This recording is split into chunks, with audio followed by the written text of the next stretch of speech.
Entrance test मई 2018 के सवालात के साथ आप सबके सामने फिर से हाजिर हूँ, तदरीसी रुझान यानी टीचिंग एप्टीट्यूड के सवालात लेकर।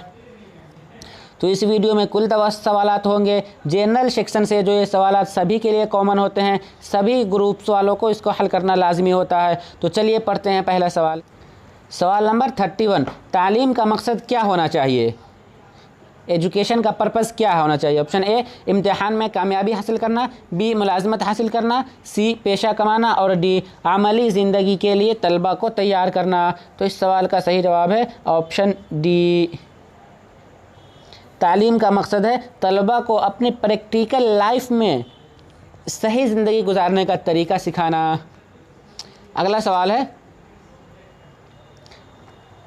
मुअल्लिम का सबसे अहम काम क्या होता है? टीचर का सबसे अहम काम क्या है? ऑप्शन ए तदरीसी तजर्बात फराहम करना, बी तलबा का ख्याल करना, सी इम्तिहान लेना और डी तलबा को खामोश करना। तो इस सवाल का सही जवाब है ऑप्शन ए तदरीसी तजर्बात फराहम करना। मुअल्लिम का अहम काम यानी अपने जो एक्सपीरियंसेस है उसे शेयर करना। अगला सवाल है, बच्चों की तदरीस के लिए मुअल्लिम को किस तरह का माहौल पैदा करनी चाहिए? यानी स्टूडेंट्स को पढ़ाने के लिए किस तरह का एनवायरनमेंट बनाना चाहिए टीचर को? ऑप्शन ए मज़ाहिया, बी खुशगवार, सी पाबंद और डी सख्त। तो इस सवाल का सही जवाब है ऑप्शन बी खुशगवार, यानी बिल्कुल नॉर्मल होनी चाहिए, किसी तरह का कोई दबाव ना हो, कोई टेंशन में ना हो और बिल्कुल भी सब आज़ाद भी नहीं हो, इसलिए इसका खुशगवार माहौल बनाना चाहिए। अगले सवाल की तरफ बढ़ते हैं। सवाल नंबर 34, सबक की तदरीस का आगाज़ कैसा करना चाहिए? यानी क्लासरूम में कोई टीचर जा रहा है तो उसे सबक किस तरह से पढ़ाना शुरू करनी चाहिए? ऑप्शन ए तालिब इल्म जो नहीं जानता हो उससे, बी तालिब इल्म के साबिक़ा मालूमात से जोड़कर, सी कोई भी तरीक़ा इख्तियार कर सकते हैं और डी कहानी सुनाकर। तो इस सवाल का सही जवाब है ऑप्शन बी, जो मुनासिब इस सवाल का जवाब है तालिब इल्म के साबिक़ा मालूमात से। यानी क्लासरूम में कोई टीचर एंटर कर रहा है तो वो पहले क्लासरूम के में जो पढ़ाया जा चुका है जहाँ, तो उससे रिलेट करके, उससे रिलेशन के साथ आज का नया सबक शुरू करे, को रिलेशन करे। अगला सवाल है, स्कूल में जिस्मानी सज़ा दिए जाने के मुतालिक आपका क्या ख्याल है? यानी क्लासरूम में या स्कूल में बच्चों को फ़िज़िकल जो पनिशमेंट दिया जाता है उसके मुतालिक आप क्या सोचते हैं? ऑप्शन ए कभी भी जिस्मानी सज़ा नहीं देनी चाहिए, बी माशी सज़ा देनी चाहिए, सी कोई दूसरी सूरत ना होने पर ही सज़ा देनी चाहिए और डी बग़ैर इसकी कोई तंजीम नहीं चल सकती। तो इस सवाल का सही जवाब होगा ऑप्शन ए, यानी कभी भी जिस्मानी सज़ा बिल्कुल किसी भी हालत में नहीं दी जानी चाहिए। अगला सवाल है सवाल नंबर 36, एक मुअल्लिम के लिए सबसे अहम है यानी इम्पोर्टेंट क्या है टीचर के लिए? ए तालिब इल्म, बी मज़मून, सी माहौल और डी समाज। तो इस सवाल का सही जवाब है ऑप्शन ए, एक मुअल्लिम के लिए सबसे अहम तालिब इल्म है।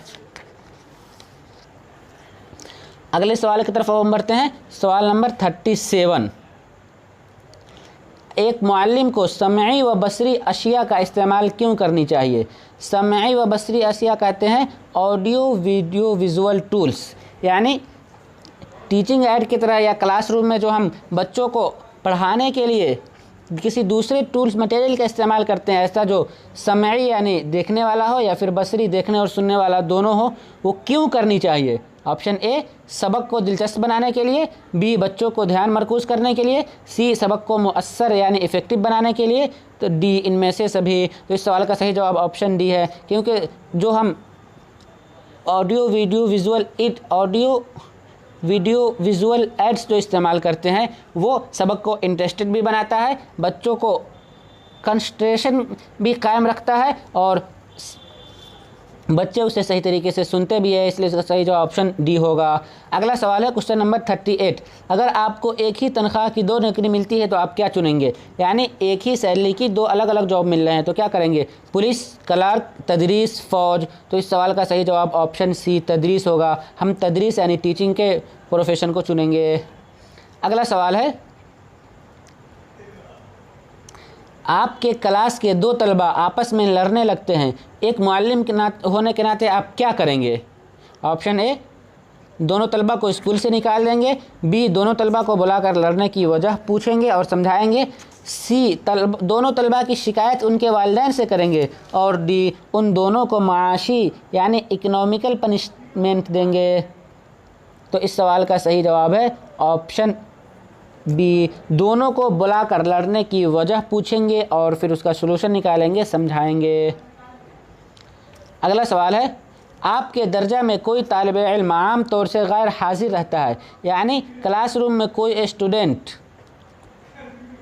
ज़्यादातर गायब रहता है, तो आप क्या करेंगे? उससे गैर हाजिर होने की वजह जानेंगे, यानी उसके एब्सेंट का कारण जानेंगे।